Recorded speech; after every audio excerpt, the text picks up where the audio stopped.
దేవుడు చేసిన మేళ్లను మనం చెప్పుకోలేకపోతున్నాం.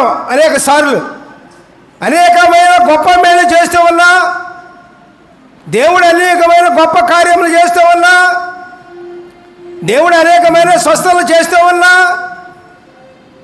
దేవుడు అనేకమైన మంచి కార్యాలు గొప్ప గొప్ప కార్యాలు చేస్తూ ఉన్నా, దేవుడి గురించి దేవుడు చేశారని, ప్రభు చేశారని, యేసయ్య చేశారని దేవుని మహింపరచడానికి ఆ కార్యాలు మనం చెప్పుకోలేకపోతున్నాం. ఎందుకని ప్రియులారా? అదే ఇక్కడ చెప్తూ ఉన్నాడు. అపోస్తల కార్యములు 1వ అధ్యాయము 8వ వచనం, అయినను పరిశుద్ధాత్మ మీ మీదకి వచ్చినప్పుడు మీరు శక్తి నందుదురు కనుక మీరు యెరూషలేములోను సమరయ దేశముల అంతటను భూదిగంతముల వరకును నాకు సాక్షులై ఉందరు. హల్లెలూయా, ప్రైజ్ ది లార్డ్. మన సాక్షులుగా జీవించాలంటే ప్రియులారా దేవుని ఆత్మ కావాలి. దేవుని ఆత్మ ప్రపంచం అంతా వ్యాపించి ఉంది. యేసు ప్రభువు వారు చనిపోయి తిరిగి లేచి దేవుని దగ్గరికి వెళ్ళినప్పుడు, పరలోక రాజ్యానికి వెళ్ళినప్పుడు మనం అనాథులమని మనల్ని ఒంటరిగా వదిలిపెట్టడం దేవునికి ఇష్టం లేక ఆయన పరిశుద్ధాత్మను, ఆదరణకర్తగా పరిశుద్ధాత్మను భూమి మీదకి పంపించారు. పిల్లారా, దేవునికి స్తోత్రం.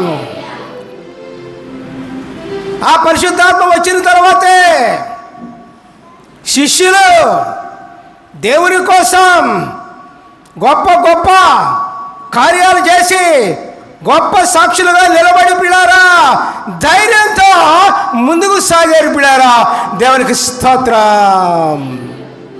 అర్థమైందా? అట్లాగే ప్రతి ఒక్క వ్యక్తి కూడా దేవుని యొక్క ఆత్మ కావాలి.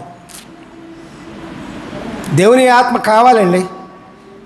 దేవుని ఆత్మ లేకపోతే మనం రక్షించబడలేం.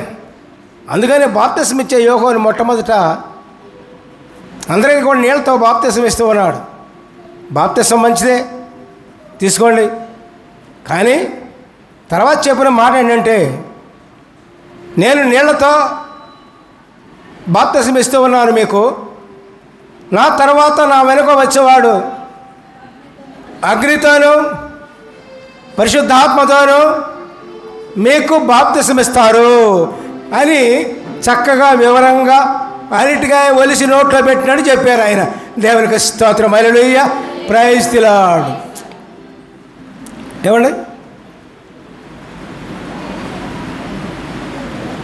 బాప్తిసం మనుషులు ఇచ్చేది బాగానే ఉంది. అది ముందు దేవుళ్ళలోకి వస్తున్నాము, దేవుని తెలుసుకున్నాము అని గుర్తు. అది దేవుని తెలుసుకున్న గుర్తు. అది ఏం గుర్తండి? బాప్తిసం ఎంత తీసుకుంటున్నారు? నీళ్ళనైనా దేనితోనైనా తీసుకోండి, అది వేరే విషయం. బాప్తిసం తీసుకుంటున్నారు చర్చిల్లో.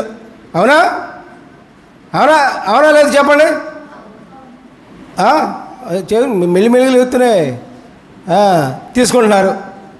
అంటే యేసయ్య నిజమైన దేవుడిని ఒప్పుకుంటున్నారు. అంతేకాదు దాని అర్థం. యేసయ్యని బాప్తిసం తీసుకున్నారు కాబట్టి యేసయ్య నిజమైన దేవుడని ఒప్పుకుంటున్నారు. తర్వాత మన జీవితంలో దేవుడు తోడుండాలి, దేవుడి కార్యాలు జరగాలి అంటే ఏం చేయాలి? ఏం చేయాలండి? పరిశుద్ధాత్మ కావాలి ప్రియులారా. పరిశుద్ధాత్మ ఉంటేనే మన సాక్షులుగా కానీ, దేవుని కార్యాలు కానీ, దేవుని అద్భుతాలు కానీ, దేవుని గొప్ప గొప్ప సూచనలు కానీ, దేవుడు మనతో మాట్లాడటం కానీ జరగదు ప్రియులారా. పరిశుద్ధాత్మ లేనంత కాలము కూడా దేవుడు మనతో మాట్లాడలేడు ప్రియులారా. ఎందుకంటే పరిశుద్ధాత్మ లేదు కదా. బాప్తిసం పొందాం, రక్షించబడ్డాం అనుకున్న వాళ్ళు లోకంలో చాలామంది ఉన్నారు. నీళ్ళ బాప్తిసము మనుషులు ఇచ్చేది, ఇది గుర్తుంచుకోండి. నీళ్ళ బాప్తిసము మనుషులు ఇచ్చేది. పరిశుద్ధాత్మ బాప్తిసం దేవుడిచ్చేది.